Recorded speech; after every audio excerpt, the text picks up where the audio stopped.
বানর সম্পর্কে কিছু কথা আমরা ফরহাদের কাছ থেকে শুনি, বলো। আসলে হয়তো আপনারা অনেকেই বানর শিকার করতে দেখছেন, অনেক হয়তো বা দেখেন নাই। বানর শিকারীরা শিকার করে বাঁশের একটা চুঙ্গার ভিতরে বানরকে দেখাইয়া কিছু বাদাম দেয়। অন্য গাছ থেকে লাফায় আসা বানর যখন ওই বাদামের জন্য ভিতরে হাত দেয় বা মুখ করে, তখন আর এই চুঙ্গা থেকে তার হাত বের করতে পারে না, বাদামও ছাড়ে না, চুঙ্গা থেকে বার করতে পারে না।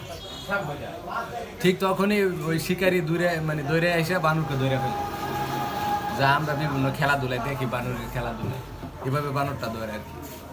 সে বাদাম ছেড়ে দিলেই সে অনায়াসে হাতটা বের করতে পারে, হাতটা বের করতে পারে, দৌড়ে চলে যেতে পারে। কিন্তু সে বাদামের লোভে বাদামও ছাড়ে না, সেও বেরোতে পারে। আর এক সময় এরকম তার সেন্স বোঝায়, সে বাদাম ছাড়লে সে ছুটতে পারবে এরকম জ্ঞানও তার থাকে না। ঠিক হ্যাঁ, ঠিক আমরা মানুষ ঠিক এরকমই।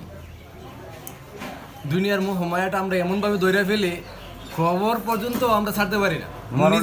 হ্যাঁ, মরণ পর্যন্ত। মরণ হইলে তখন আমাদের হাত ছেড়ে দিই আর আমরা ঠিক বানরের মতো হয়ে গেছি। পৃথিবীটার এমন ভাবে ধরি, লোকেরা এমন ভাবে ধরি, স্বভাবটার কথা বলতেছো। হ্যাঁ হ্যাঁ, স্বভাবটা আমাদের এমন হয়ে গেছে, যতক্ষণ পর্যন্ত আমরা না মরবো ততক্ষণ পর্যন্ত আমাদের আর হাত ছাড়া হবে না, স্বভাবটা ছাড়া হবে না। ধন্যবাদ। অনেক ধন্যবাদ ফরহাদকে সুন্দর একটা কথা বলার জন্য।